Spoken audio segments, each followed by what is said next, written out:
Thank you, Wishy. I'm not near as impressed with me as Wishy is. But I tell you what, this is an event, a day that I have longed for a long time to be back with Wishy in some sort of setting. And only recently, I am a recent author. You know, initially I'm fighting a war. Then I go on to be an engineer and be a part of a growing company, and eventually am able to sell that company with the help of Ted Dove. Would you stand up one more time? I just want to thank you.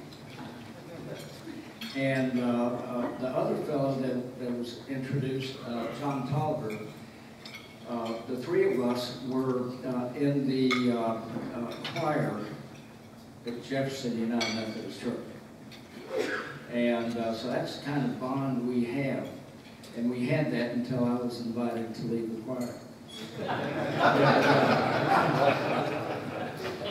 So for just a few years, I have been in this business of writing, and it has been a joy. As a graduate of West Point, I wanted to leave a legacy.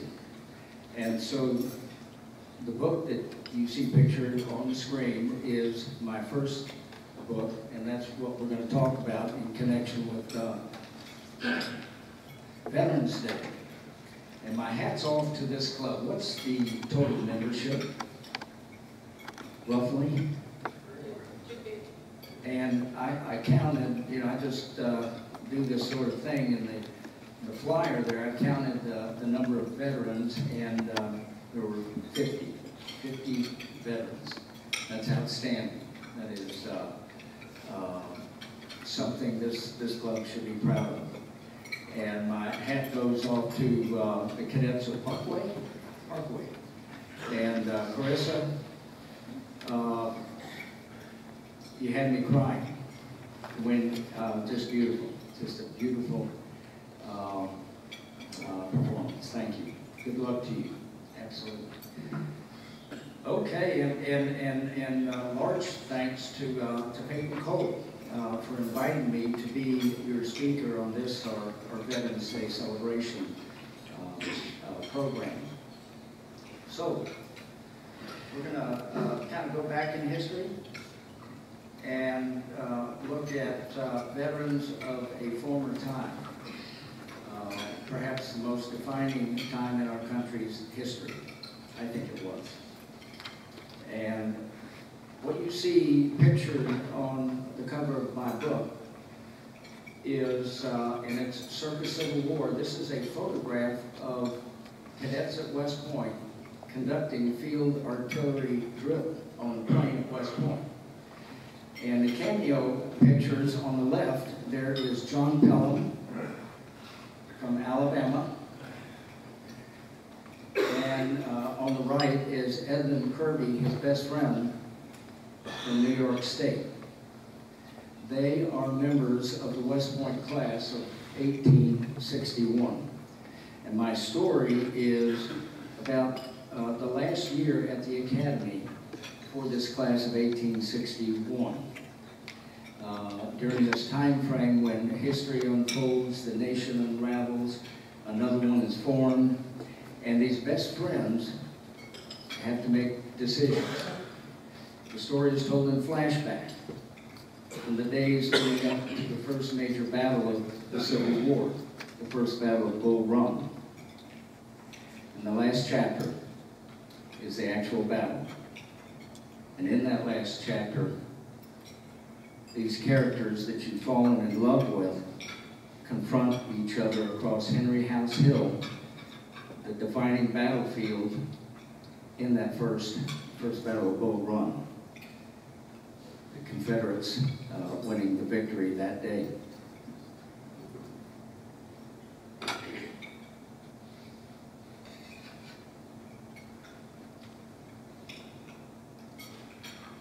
Aha.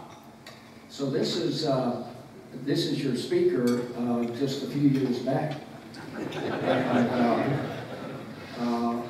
I don't know if you know this, but Peyton and I, both class of '67, I'm Army, he's Air Force. We're fighting in the same war, the Vietnam War. And we just learned in comparing notes that my class suffered the most casualties of all the classes of West Pointers that served in that war. And Peyton's class also suffered the most casualties. And but what's different about my talk today is a war that was being fought by best friends on opposite sides. It's hard to imagine. It's still hard for me to get my arms around the reality of that kind of situation that would require me to fire upon my best friends. Now, about my story, I've already told you it's in flashback. The cadet characters in the story are real. Their relationships to each other are based in fact.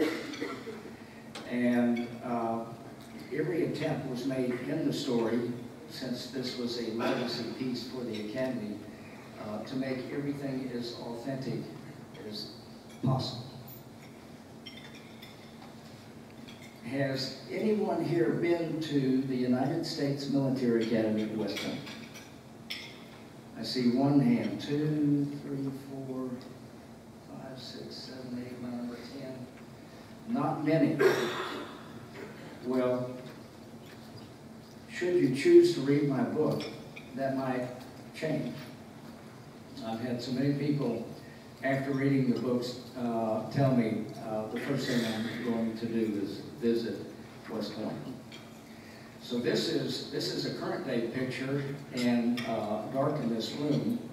This is a picture, the earliest known aerial photograph of West Point, circa 1930.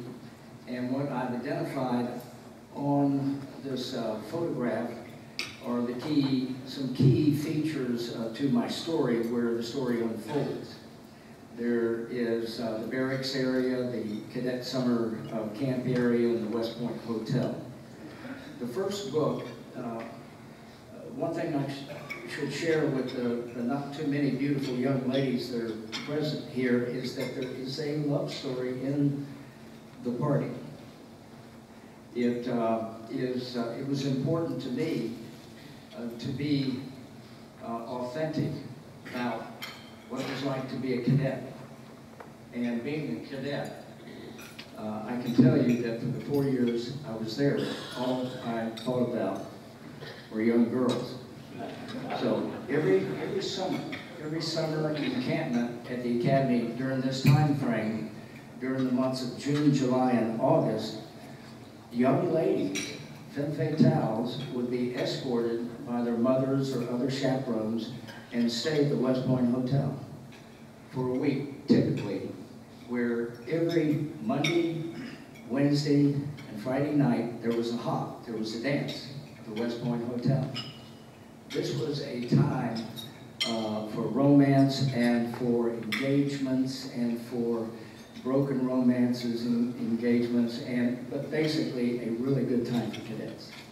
And so that is kind of the venue for the first part of my book, is bringing out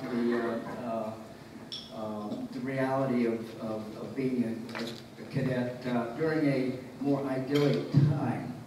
And then the story quickly rolls into the less idyllic time. And this is again a time-specific photograph showing a close-up of the structures that were in place that the cadets, the characters in my story, actually would have lived and been around. This photograph is very important to me. It's very significant to me. It's the earliest known photograph of the entire Corps of cadets together. They're on the north side in front of the cadet barracks. So every character in my story is in this formation. Every character, including George Armstrong Custer, who plays a significant role in my story. Now, I mentioned the cameo figures on the cover of my book. Let's talk just a little bit more about these two individuals. The fellow on the left, John Pelham from Alabama, he is the most popular man in the class, and he's the most militarily gifted member of the class. But like his good friend, living across the stairwell on the 4th floor of the 10th Division there in the cadet barracks, George Armstrong Custer from the state of Ohio, he had the most demerits in his class. And to his right, Edmund Kirby. Edmund Kirby is a risk taker, and I'll talk just briefly to what that looked like in my story. But he was the son of a general and the grandson of the first commanding general of the United States Army, appointed by President Monroe. So we have these kinds of friendships, north-south, military, non-military. Pelham came from a plantation owning family northeast of Birmingham.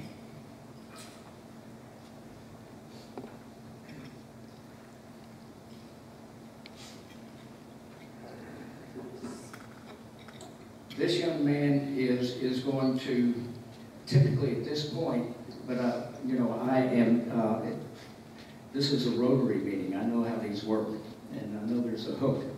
And typically my program has about 4 characters from the story step out and in monologue kind of speak their piece, what's on their mind, and in connection with the events of my story. So we're just going to have one character, and I think I just lost him. Let's see if we can get him back. Let's see. There we go. Adelbert Ames, a very famous Civil War Major General, but a member of the class of 1861. Well, let me just go to him. I was going to share this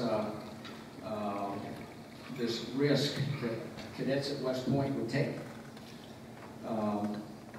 Let me just say that the risk they would take, because West Point was an abstemious, temperate environment. And there was a fellow by the name of Benny Havens that ran a tavern off post to the south of the academy. And from the inception of the academy in 1802 until the time frame of this story, 1860, 1861, this Benny Havens, from 15 years old until his mid-70s, is running a tavern. Actually, several taverns, because the academy officials kept, moving him further south. And but here are some of the individuals, including those in my story, cadet characters, that would run it after taps from the barracks, risking dismissal from the academy to visit Benny Havens and to experience his unique brand of education and his illicit beverages. And the list begins with Jefferson Davis, Longstreet, Sheridan, Thomas Jackson, later to be Stonewall, Ulysses S. Grant, Meade, Pickett. Isn't that something? These individuals that demonstrated that they would take a risk when it made sense. not that that made sense, but they took the risk, would have such a significant role in the Civil War. Well, some of my young cadets had great roles in the Civil War too.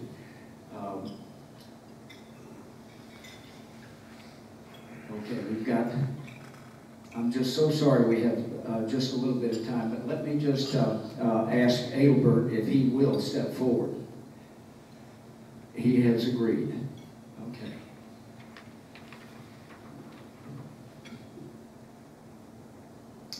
My name is Adelbert Ames, and I'm a member of the West Point class of 1861. And I appreciate the invitation by Mr. Adams to come and speak to you. But what I don't understand is why I am not pictured on the cover of his book.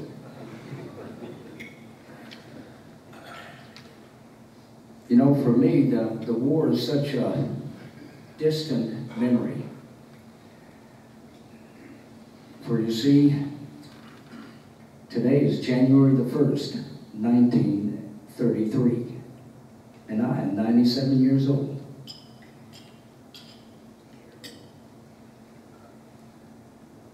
It seems like such a long time ago.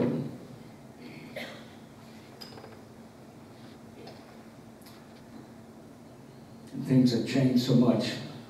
The horse is all but obsolete. We now fly like birds in the air and machines. And you know, we had that war to end all wars over in Europe. And that fellow, Lindbergh, imagine, he flew nonstop from New York City over the Atlantic Ocean to Paris, France. And you know what? He got the Congressional Medal of Honor for that. Well, you know, I have one of those too. And it was for what happened at the first Battle of Bull Run, July 21st, 1861. The day was already long. We had gotten up at 2 a.m. I was with Heselman's division. We were to turn the left flank of the Confederate Army. They said it would be 7 miles. It turned out to be 14 miles. By the time we get to the battle, we're exhausted. But the battle goes on all day long.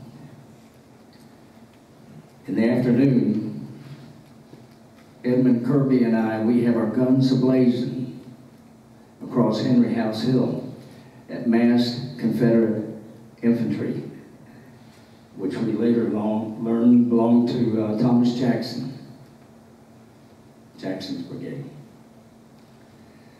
It was then I looked through my spyglass, and I see, high on a horse, on Jackson's right flank, directing artillery fire, a figure I know only too well. It was John Pelham. They whipped us that day. Jackson gets the moniker Stonewall. John Pelham is declared the finest artillerist in the Confederate Army. But of course, the war goes on for 4 long years. And we finally prevail. But it's such a cost. Over 620,000 dead. At least that many maimed in ways that just make my skin crawl. After the war, you just couldn't find a man fighting AIDS that wasn't missing a limb, missing an eye.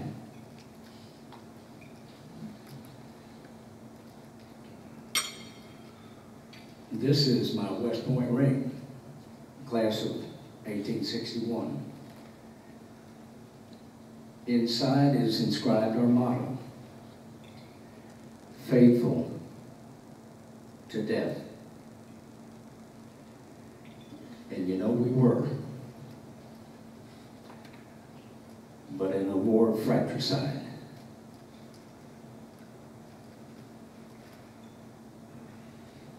Well, it's good to be with you. I'm going to take my leave, and I know that you're celebrating Veterans Day. But don't forget us. Don't forget those of us that had to fight our best friends. Thank you.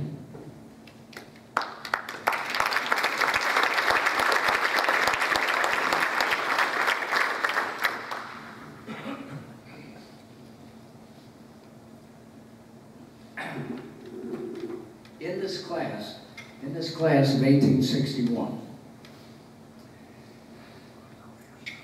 considering the fact they entered the Army as first, second, and first lieutenants, and there were two classes. There was Pelham's class, 1861, that was graduated, the May class, and there was Custer's class. Custer was actually a year behind Pelham, and they were the class of 1862, but they were graduated the June class of 1861. Why? Because of the need for officers to serve in this war. So what I've shown you here are the combined casualties for these two classes. And just think about the reality. 20%, 1 out of 5 would be killed. Another 27% would be wounded. Many individuals were wounded more than once. And then there were 10 Confederates about which we have no information. But it is reasonable to assume, because the Confederates really suffered in terms of killed and wounded, that additional numbers would be added to the casualty figures there. Let me ask, does anybody know who Thomas Rosser is? Tom Rosser. Well, Tom Rosser was John Pelham's roommate. He came from Texas.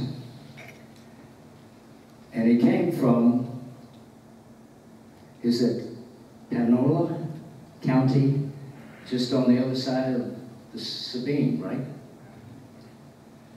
Got his appointment, shows up at the academy in '56. This same Thomas Rosser, has anyone here read Killing Lincoln? I see a number of heads nodding. This is before dealing with the president.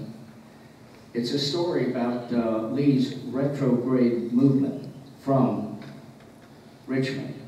Richmond has fallen, and he's basically trying to save the army. And guess who is covering his flight? Major General Thomas Rosser is in command of a cavalry brigade. So just 4 years out of the academy, he's the major general. In this class of 1861, there would be 15 generals. That is quite amazing for just 4 years in the military. Now,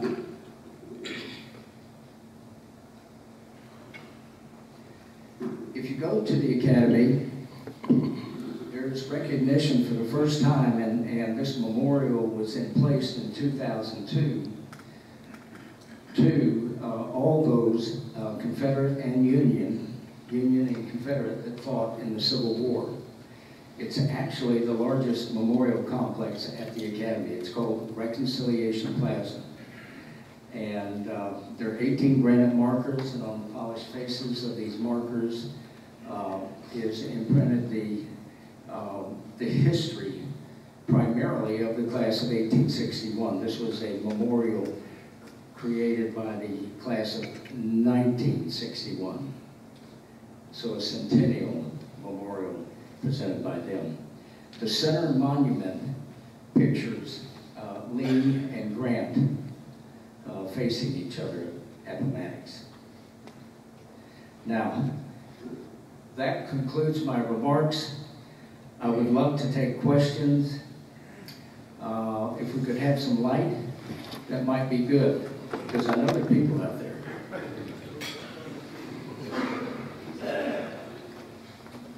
Any questions? Any questions about this time in history? Please. That class of 62 that graduated in 61, did they have any shortage of their training?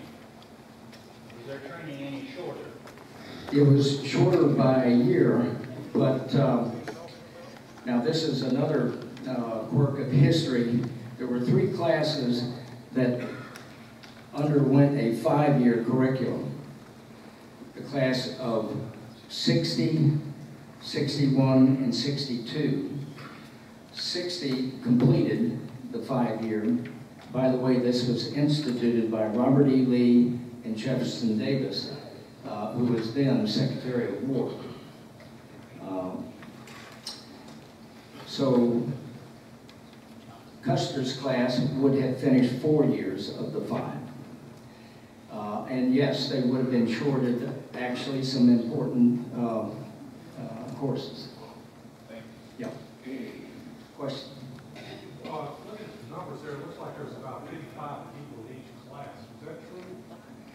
How many people in each class? There was, they were small. The Corps at that time, there were 5 classes, okay, because of the 5-year curriculum. There were 5 classes. The total number in the Corps, 280. So about that number. A lesser number in the more senior classes because there was attrition. Yes. Question? How did they determine what side they would fight on? Based on where their home was or how? Okay, the question was, how did cadets decide which side to fight on? Very simple.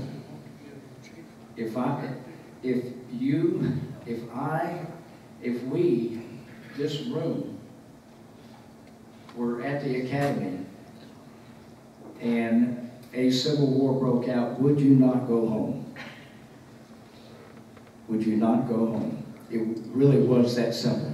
There are instances where Union alumni and cadets fought for the South, actually, and obviously vice versa. For reasons of marriage, for reasons of family primarily.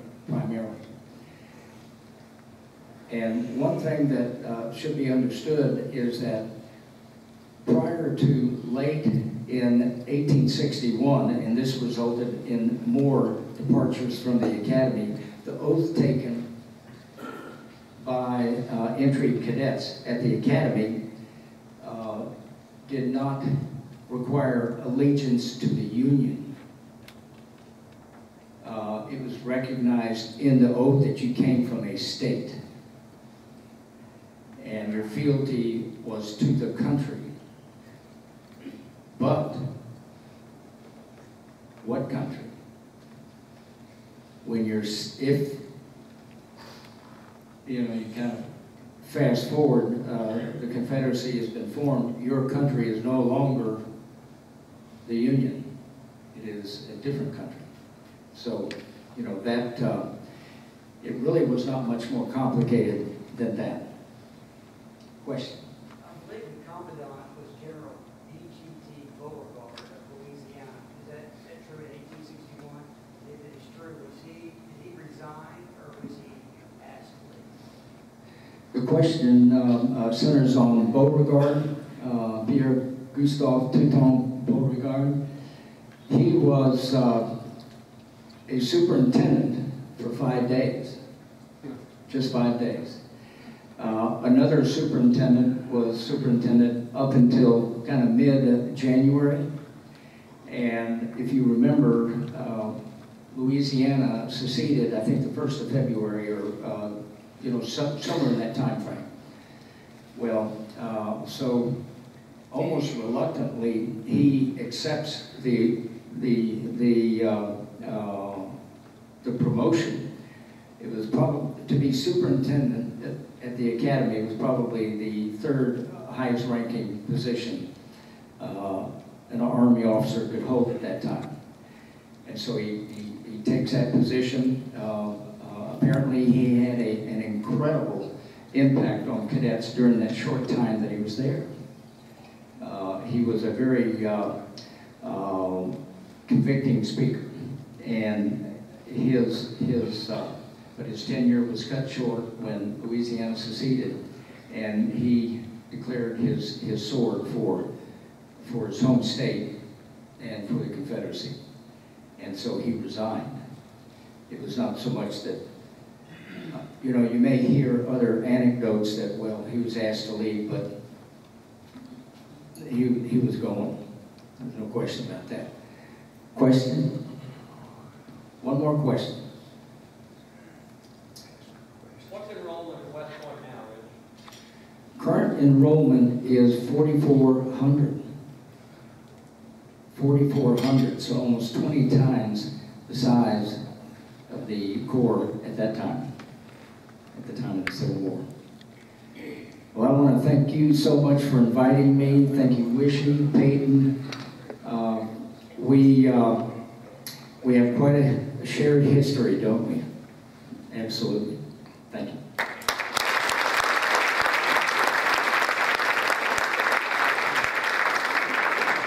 I want to thank you, Mr. Adams, and on behalf of Rotary, we have a flashlight for you to remember us by.